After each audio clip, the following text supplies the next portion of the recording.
H C Verma, concept of physics, calorimetry, short questions for short answer. इसमें देखेंगे question number 1 कहता है is heat a conserve quantity? Correct answer is yes, heat is a conserve quantity. Yes. देखो, जब कभी भी दो object हों तो heat given by one object is equal to heat taken by another object. यदि हम सराउंडिंग की बात करें तो heat taken from the surrounding और heat given to the surrounding must be conserve because heat is a form of energy. Yes. Next देखेंगे, the calorie is defined as 1 calorie is equal to 1 calorie का value हमने define किया है 4.186। ये कैसे define किया? This much joule, this much defined.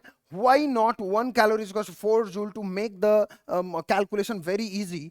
तो क्यों नहीं ले सकते? तो देखो, 1 कैलोरी को हम डिफाइन करते हैं कि 1 कैलोरी इज बेसिकली वाटर को 14.5 डिग्री सेल्सियस से 15.5 डिग्री सेल्सियस तक बढ़ाने के लिए जो अमाउंट ऑफ हीट की जरूरत पड़ती है, that amount of heat is 4.186 joule, and that is defined as 1 calorie. This is defined as 1 calorie. और जब हमने वर्क किया, तो वर्क करने के लिए हमें किसी वाटर के टेम्परेचर को 14.5 डिग्री सेल्सियस से 15.5 डिग्री सेल्सियस बढ़ाने के लिए जो हमें अमाउंट ऑफ वर्क करना पड़ा, दैट इज 4.186 जूल।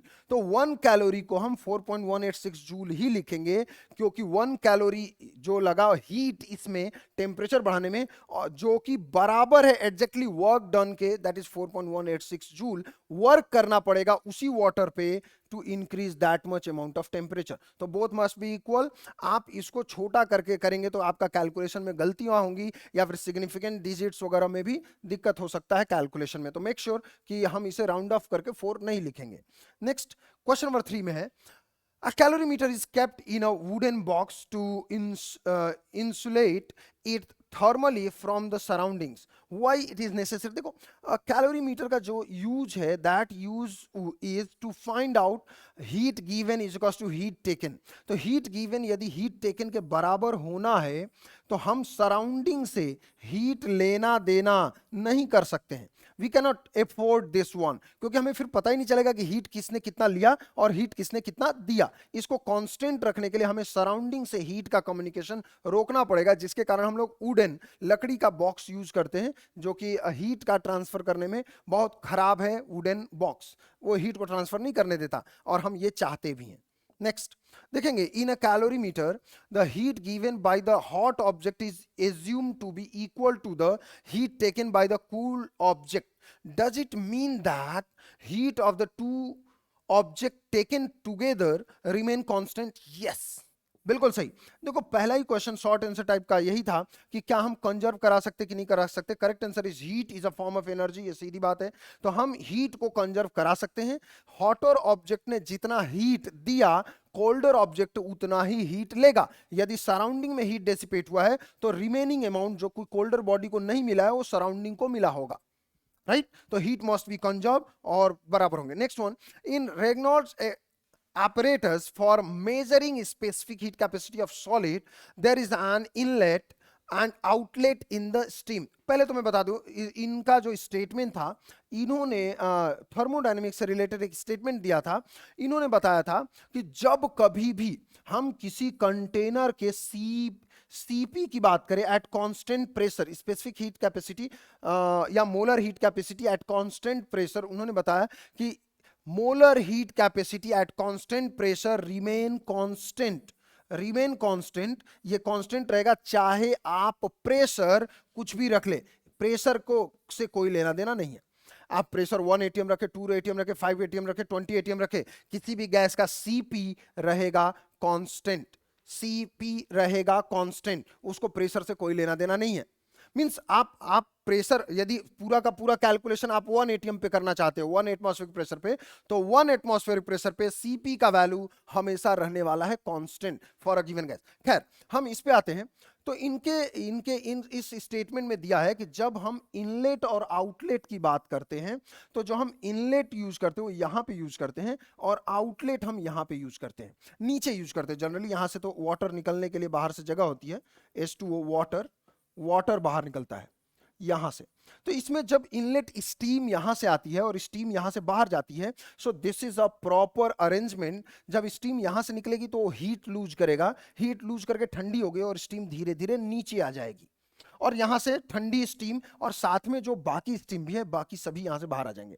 यदि मैं रिवर्स कर दूं यहां से, तो यहां से यदि हॉट स्टीम अंदर गई और धीरे धीरे वो ठंडा हुआ, तो बाहर से तो हॉट वाले निकल जाएंगे, लेकिन जो ठंडे हो गए, जो स्टीम ठंडी हो गई तो नीचे आ जाएगी, तो जो ठंडी स्टीम है वो दोबारा रीयूज नहीं हो पाएगी, वो धीरे धीरे नीचे आती जाएगी, जमती जाएगी, एज अ वाटर चलती जाएगी, जो कि हमें यूज करना है, रीयूज करना है। तो we can not, reverse is not correct उतना कि आप अच्छा रिजल्ट पा सके। नेक्स्ट, यदि इसमें देखेंगे, व्हेन अ सॉलिड मेटल और a liquid boils the temperature does not increase even when heat is supplied, where does energy go. जब कभी भी किसी सॉलिड या लिक्विड, जब वो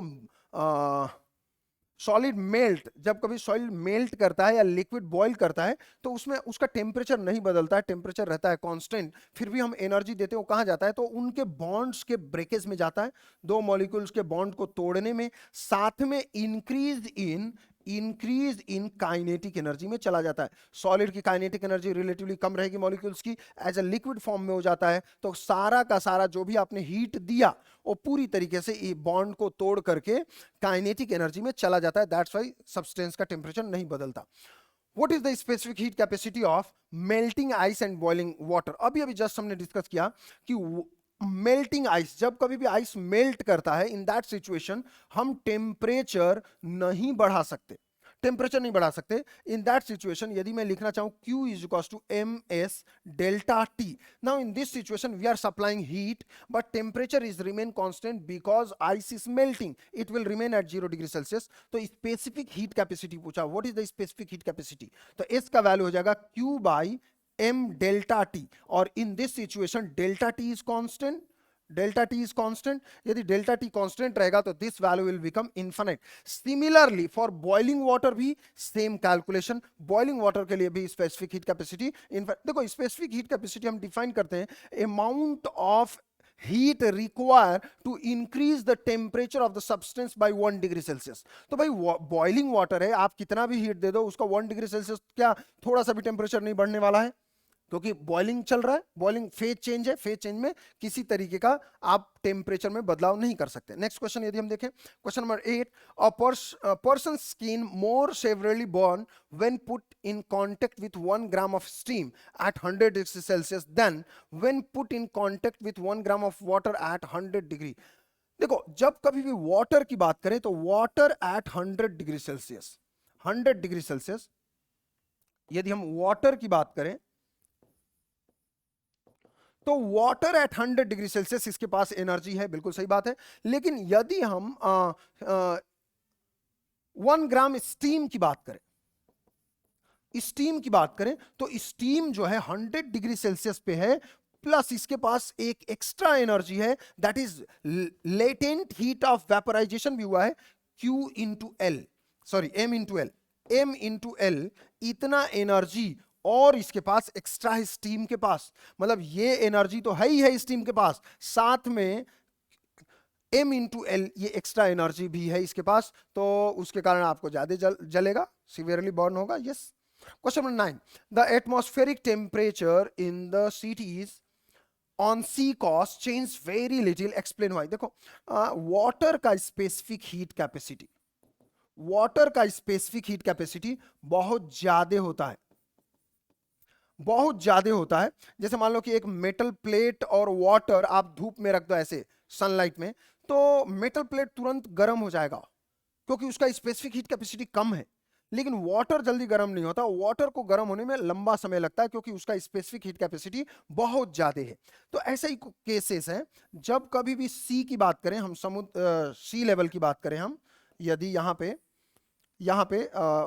पे सिटीज हैं, लैंड है, घर वगैरह है यहाँ पे जैसा कि देख पा रहे हैं, एंड दिस इज वाटर, यहाँ पे सी लेवल है।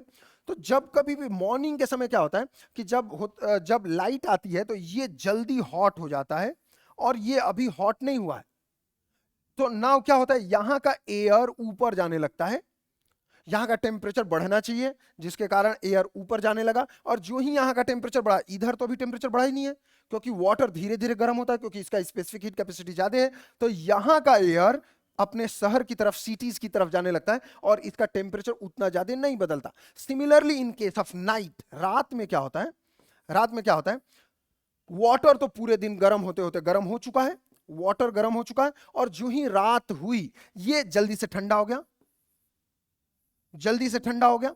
अब क्या होता है, ये गर्म है, रात हो चुकी है, लेकिन पानी, वाटर का स्पेसिफिक हीट कैपेसिटी ज्यादा होने के कारण ये धीरे धीरे ठंडा होता है, जिसके कारण यहां पे एयर अभी भी हॉट है और यहां से एयर ऊपर जाने लगता है। इन दिस सिचुएशन यहां का कूल एयर इधर जाने लगता है और बाकी शहर से इधर फिर से हॉट वाटर, मतलब रिलेटिवली जो टेम्परेचर डिक्रीज होना चाहिए वो नहीं घटता है, और यहां का टेम्परेचर कोस्टल एरिया का अप्रोक्सीमेटली सेम मेंटेन रहता है। नेक्स्ट यदि बात करें इसमें, should a thermometer bulb have large heat capacity or small heat capacity? देखो इसमें अलग अलग लोगों की अलग अलग राय हो सकती है, लेकिन जो सॉल्यूशन होना चाहिए that solution must be, ये जो सॉल्यूशन होना चाहिए that solution must be मेरे हिसाब से स्मॉल होना चाहिए। देखिए स्मॉल इसलिए होना चाहिए क्योंकि यदि बल्ब की हीट कैपेसिटी ज्यादा है तो आपको ज्यादा एनर्जी तो बल्ब को ही देनी पड़ जाएगी और उसके बाद से वो अंदर फिर ट्रांसफर करेगा। तो ठीक है, तो बल्ब का जो स्पेसिफिक हीट कैपेसिटी होनी चाहिए वो बहुत कम होना चाहिए, जिसके कारण इक्विलिब्रियम जल्दी मेंटेन हो जाए, हीट का ट्रांसफर जल्दी से जल्दी हो जाए और आपको फाइनल रिजल्ट मिल सके। So thank you so much.